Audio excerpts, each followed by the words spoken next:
how will tariffs affect your business? Well, we're finding out hour by hour. Every hour it changes, but I'm sure you'll talk to a lot of people about tariffs this week. That's I'm gonna have a video just on that, so this might just be the intro for it.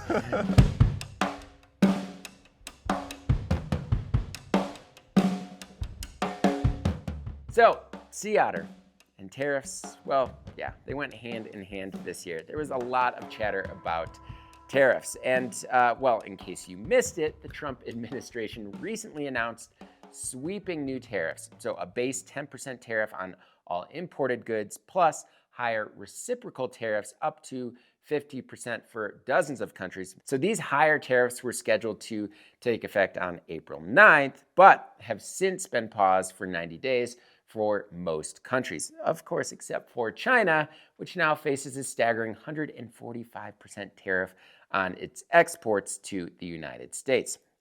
So the cycling industry in particular is vulnerable here, as it relies heavily on imports from China, Taiwan, and Vietnam. Not just for finished products, but also for, the raw materials and components to make products here in the United States. So I wanted to get this out quickly because, well, there's a temporary hold, yet it's inevitable that the full tariff percentage will return before long, which might just ruin the cycling industry as we know it. That all said, these tariffs are already doing damage in the bike world. Just today, Silca announced that they won't actually launch their new electronic pumps in the US, at least most of their electronic pumps in the US, citing tariffs as making the market impossible. We also learned about the unfortunate closure of Revel Bikes. In their words, our circumstance is tough, though not unique in the market, with product delays, significant payments coming due, and a very soft market. We are on the ledge and we lost our safety net as a result of continued losses with no end in sight. Even USA-made bag makers are struggling. So Oveja Negra in Salida recently had to lay off 7 of their employees. And nearly every material to make their bags here in the United States is sourced in the US. Only about 2% of their materials are imported. But according to co-owner Lane Wilson, who was quoted in the Colorado Sun, which that article is linked in the description below, bike shops in Mexico, Canada, Australia, the UK, and South Africa have already canceled orders, and US shops are pulling back in anticipation of tighter margins.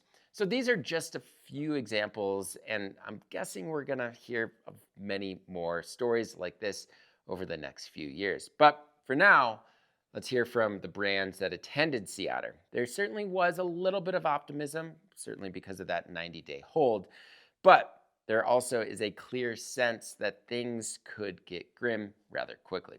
But before we get into these interviews, I do want to take a quick moment to let you all know that this video is supported in part by Gunnison Crested Butte. Gunnison County has long been a hub for gravel cyclists. Just look back to the 1970s when riders were tackling Pearl Pass on clunkers. While times have certainly changed, the county remains as expansive as ever.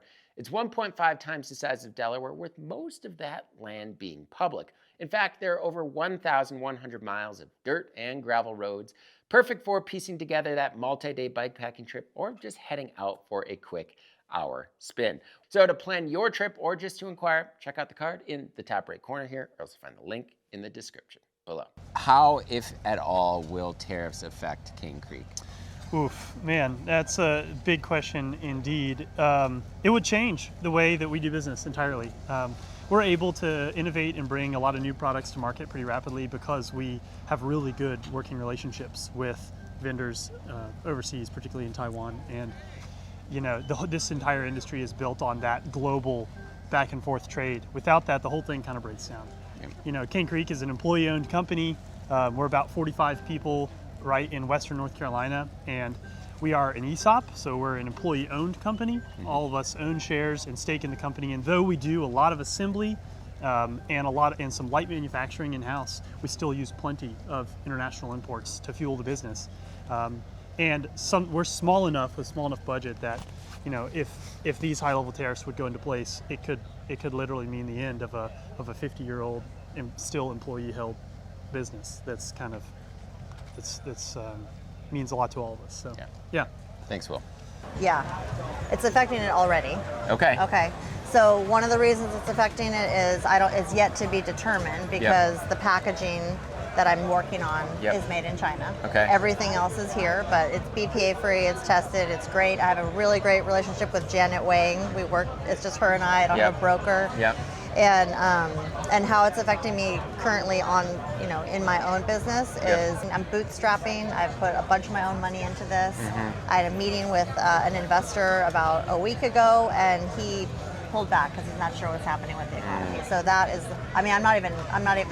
I'm putting off those meetings because I'd rather wait and see what's happening. But that puts me in a bind in so many ways. So it's not good. Yeah. Very relevant to me. All right. Yeah, as a small business person. Thank you. Yeah. We're nervous about that, obviously following it. The truth is right now, we're really moving ahead because we're right in the middle of receiving shipments for the jab of components. We receive, the components are made in China. We assemble in the US, so we basically get all roughly 100 part numbers. Come in the door, we do our assembly and quality checks, then that's when they get shipped out. So that's kind of our model. So they potentially are impactful. But right now, it changes almost on a daily basis. So essentially right now we're we've got enough to focus on of just making these things, but when at which point we're getting to a real nice steady flow rate, we're able to really model how that affects us financially, that's going to be relevant. But even with components made in China, and there's a massive difference in cost. Let's say we were going to make any given one of these 100 parts in the US versus China. You're looking at not just a few percent more, it's multiples. It's not. So it's still going to make sense to go to China. With all that said, it's also a misconception people have is that you're making it in China, you must be profiting hand over fist. It's totally not true. The margins are slim. The tariffs will be significant, and we're just here to do our best. Luckily, Madrone is small, so we're in a position where we've got a lot of flexibility. We can react quickly. We can support customers very much one-on-one. And until things grow bigger for us or settle into a nice steady state as far as tariffs go, we can react quickly and just kind of adapt. That's the plan. Awesome. Yeah. Thanks, Aaron. Yeah. How will tariffs affect your business? Well, we're finding out hour by hour. Every hour it changes.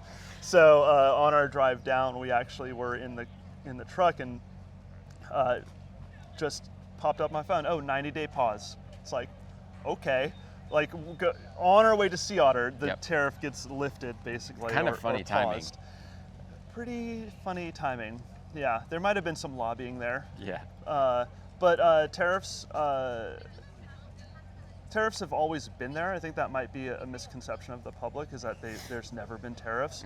But I feel like they've been more of a calculated duty of sorts, that recently it's just been no thought has been put behind it in any way. All right, so how, if at all, will a UK-based company be affected by the tariffs in the United States of America? So the tariffs at the moment, obviously changing every day. No one really knows what's happening. Right. There's a lot of questionable decisions being made, but the biggest thing is the country of origin issue. So at the moment, so much product is made out in the Far East, in a cheaper place where you're able to get mass production done. And that's kind of the thing that your government's attacking at the moment. So things being made elsewhere necessarily isn't the issue. It's just a targeted zone. So we're currently, from our perspective, not affected in any way. We have components sourced from the Far East, but because it then gets made into a product in the UK, it is a UK-made product. So it's not treated the same. Got it. So we're currently in a fine position where our prices aren't having to rise. There's no extra taxes that people are paying.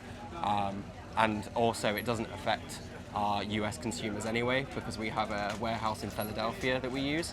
Okay. So we have a 3PL set up where all orders through our online store and to our store network as well is all coming from there. Okay, interesting. Awesome, thanks. No problem. It's to be determined. I mean, there's a lot that's being decided right now and a lot of back and forth. It will have an impact on the bike industry, but right now we're trying to keep an ear to the ground, run the numbers, as well as have conversations across the industry to better understand how it's going to affect us. Awesome, thank you. Sure. So I mean, tariffs in general is like affecting the whole industry, right? Which like we have plenty of partners and OEs that we work with that we're like concerned for their businesses and concerned for what that impact has on them. I think for Stinner, for our in-house model, the tariff impact is minimal.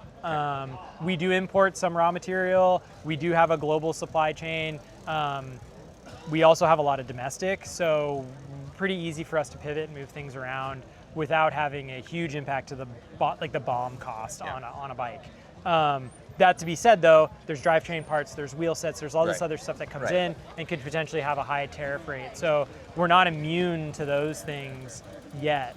And then for, I think the conversations in general that we've been having for the last couple of days, we're getting a lot of inquiries for people that are, especially if they're doing manufacturing in China, that are looking to potentially reshore.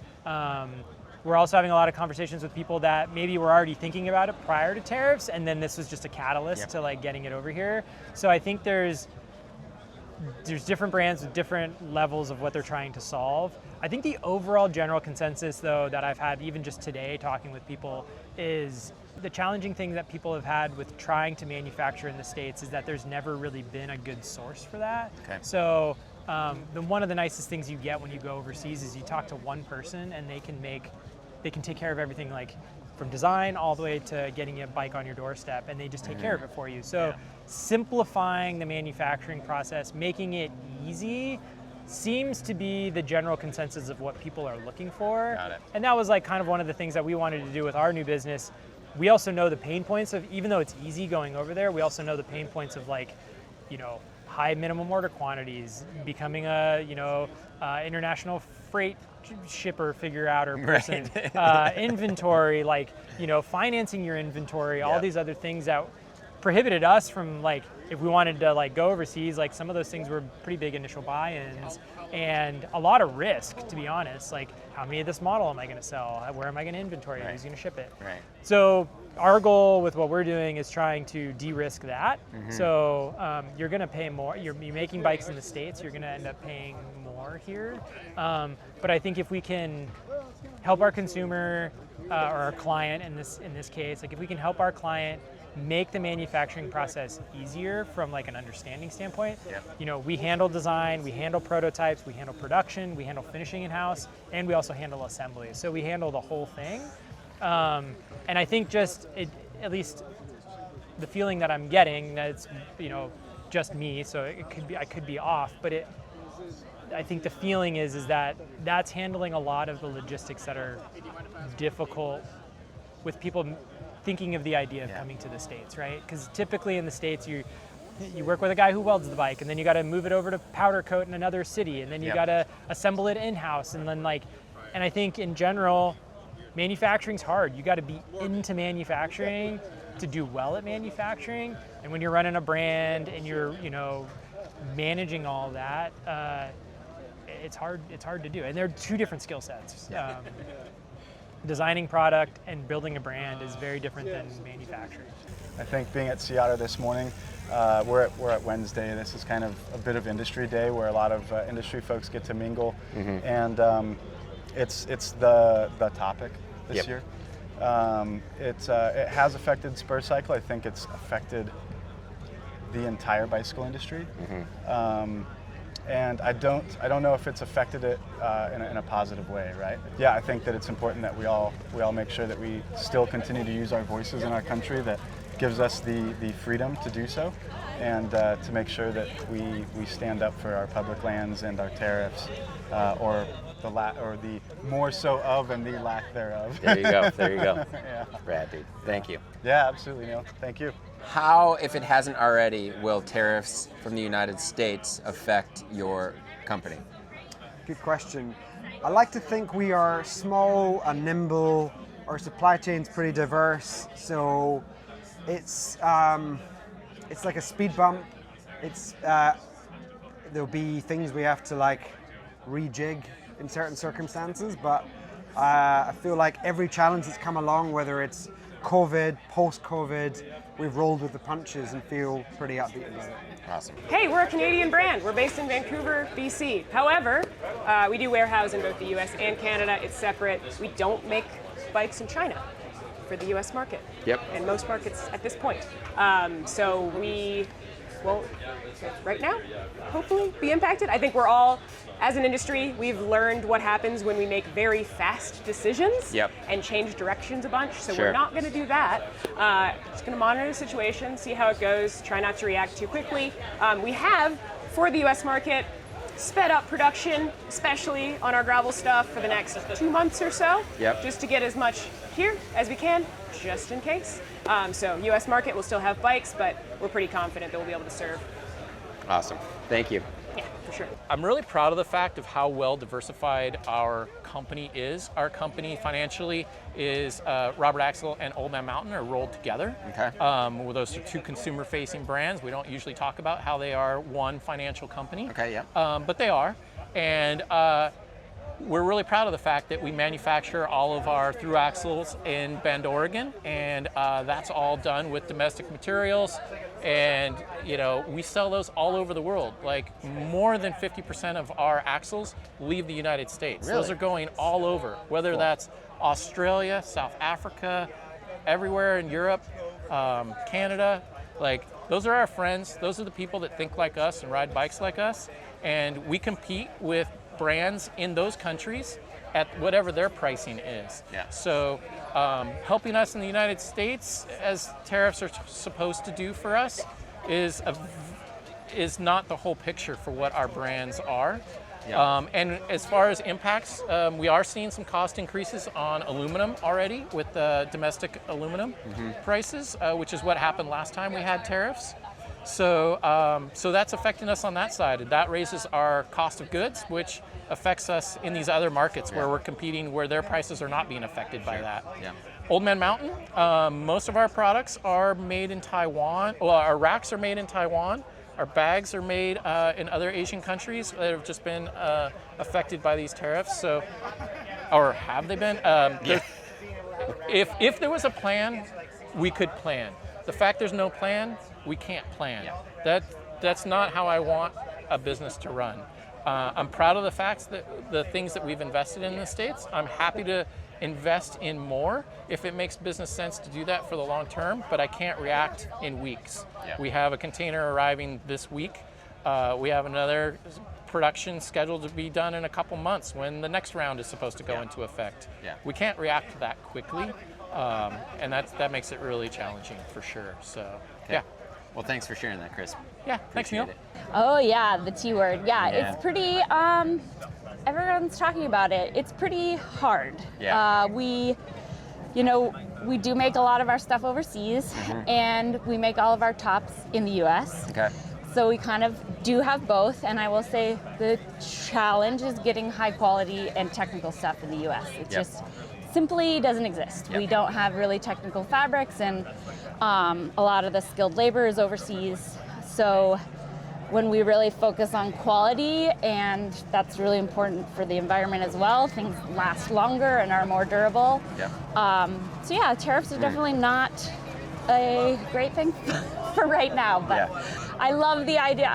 I do love domestic manufacturing, and I want to support that when I can, but I also really value high quality craftsmanship, and the reality is we don't have that in the US right now for apparel. If it hasn't already, will tariffs affect your business? Yes, certainly. Our goods are primarily made in China.